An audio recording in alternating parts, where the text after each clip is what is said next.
જંબુસર નગરમાં ફરી શ્વાનનો આતંક યથાવત. સ્કૂલના વિદ્યાર્થી સહિત અન્ય 3 પર શ્વાનનો હુમલો જોવા મળ્યો છે. જંબુસરના ઇસ્માઇલનગર અમન પાર્ક કાગઝ ફળિયામાં શ્વાને 4 લોકો ઉપર હુમલો કર્યો હતો. જંબુસરમાં શ્વાનનું રસીકરણ કરવામાં આવે તેવી માંગ ઉઠી છે. 2 દિવસ પહેલા ગ્રામ્ય વિસ્તાર ખોરા ગામે 2 વર્ષીય બાળક ઉપર શ્વાને હુમલો કર્યાની ઘટના બની હતી. જંબુસર નગરમાં વારંવાર શ્વાનનો આતંક યથાવત રહ્યો છે. નગરમાં નાના છોકરા ઉપર શ્વાનનું કરડવાથી તેમના પગના ભાગે 5 ટાંકા આવ્યા હતા, જ્યારે એક બાળકને માથાના ભાગમાં હુમલો કર્યો હતો. બાળકોને હવે સ્કૂલમાં જતા પણ બીક લાગે છે. જંબુસર નગરમાં વહેલી સવારે શ્વાનને 2 બાળકોને 3 વ્યક્તિઓને કરડ્યા હતા. અમન પાર્કમાં રહેતા મોહમ્મદ સિરાજ પઠાણ ઉંમર વર્ષ 10 અને મોહમ્મદ નબીલ સલીમ ઉંમર વર્ષ 10 તેઓને પગ અને હાથના ભાગમાં બચકા ભર્યા હતા.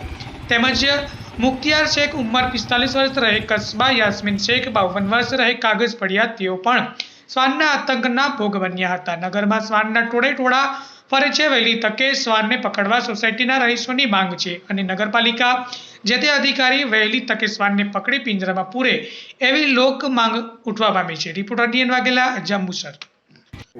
રેડી બસ. મારું નામ સલીમ છે ને ઇસ્માઇલનગરમાં રહું છું ને મારો છોકરો સવારમાં મદ્રસે જતો હતો તો 2-4 કૂતરાએ એને પકડી લીધો. તો પછી સરકારી હોસ્પિટલમાં લઈ ગયા. એને 8 ટાંકા આવેલા છે ને અમારી માંગ એવી છે કે કૂતરાને જલ્દથી જલ્દ પકડે.